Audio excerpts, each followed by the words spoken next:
Selbro YouTube channel එකට ඔයාලම සාදරයෙන් පිළිගන්නවා.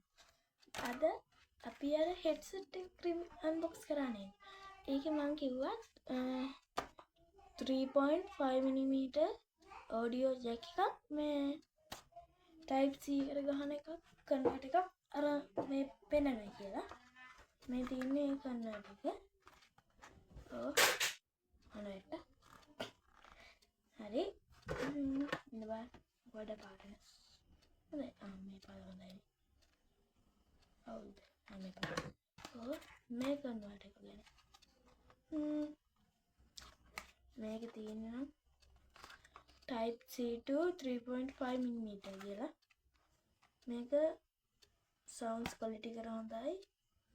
support to listening songs සින්දු අහන්න හොඳයි.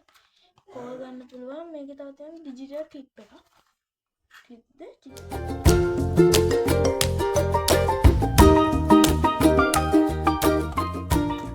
model එක BM 21 ෆෝනෙන් කියන කම්පැනිෙන් තමයි මේක මම හදලා තින්නේ. ඔව් එනකොට පොඩි ෆොටෝ එකක් තියෙනවා. ජැක් එක වගේ මෙන්න මේ වගේ ෆොන්ට් මේ පෝට් එක තමයි හෙඩ්සෙට් එකේ තිබ්බේ. හෙඩ්සෙට් එක මේ ෆෝන් එක ගහන එක තමයි මේ රුපියල් 500ක් කියන අඩු මුදලකට මේක ගත හැකි. මේකේ සවුන්ඩ් ක්වොලිටි එක හොඳයි. ඒ සවුන්ඩ් ක්වොලිටි ගැන විතරයි නේ. තමයි මෙතන ඔව් පේනවා ඇති. තාම මේක හොඳට කරගෙන යන්නේ තාම. අය හොඳට කරනකොට මම හොඳට ෆොටෝ ටික දාන්නම්. මේ හදිසිය දැන් මේ ටික කරන්නේ මම. මේ තියෙන්නේ 3.5mm ජැක් එක වයර් එක සම්බන්ධ වෙලා මේ type C port එකකට ගිහිල්ලා තියෙනවා.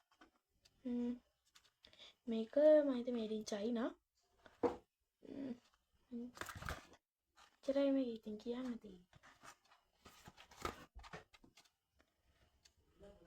ඔය දැන් අපි මේක unbox කරලා බලමු කොහොමද මේක ඇතුළ කියන්නේ. 5 4 ready මේක unbox කරමු.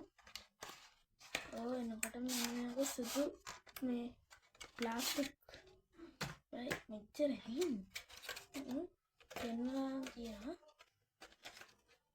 මම තියන්නේ ඒක තමයි මේක ගම් බලන්න. අම්මෝ ගන්න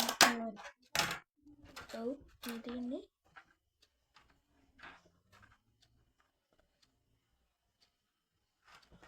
කොල්ට යද්ද පින් type C port එක පස්සේ වයර් එක ගහලා ගිහිල්ලා 3.5mm ජැක් එකක තියෙනවා. ඒක කන්වර්ට් කරන එකක් සම්බන්ධ කරන එකක්. මේකේ තියෙන්නේ මේක විතරයි. දැන් අපි මේක ෆෝන් එකට කනෙක්ට් කරනවා. බෑ මම මේ ෆෝන් එකෙන් කරන්නේ. කනෙක්ට් කරලා පෙන්වන්න විදිහක් නැහැ. මම ඒක දාලා පෙන්වන්නම්. ඔව් පේන්නේ නැහනේ. බලන්න මේ පැත්තට. මේ තියෙන්නේ. ඒකට මේකට අර හෙඩ්ෆෝන් දී සම්බන්ධ කරලා විතරයි තියෙන්නේ. ස්පීකර් තියෙනවා. මම ඔයාලට කලින් කියපු හෙඩ්ෆෝන් එක noise cancellation පහසුකම අඩුයි ටිකක්. ඒකින්ද ඒක ගන්නව නම් ගන්න නැහැ. මේ තියෙන්නේ. මේක විතරයි මේකේ පෙන්වන්න තියෙන්නේ. මේක හරි ඉතින් ඔයා යන්න. මේක විතරයි පෙන්වලා තියෙන්නේ. මේ කම්පැනි නම මොකක්ද ගහලා තියෙනවා. ෆෝනෙන් කියලා. ඉතින් මේක බලන්න නම් ලයික් කරන්න, කමෙන්ට් කරන්න, සබ්ස්ක්‍රයිබ් කරන්න. අලුත් වීඩියෝ එකකින් හම්බෙන්නම්.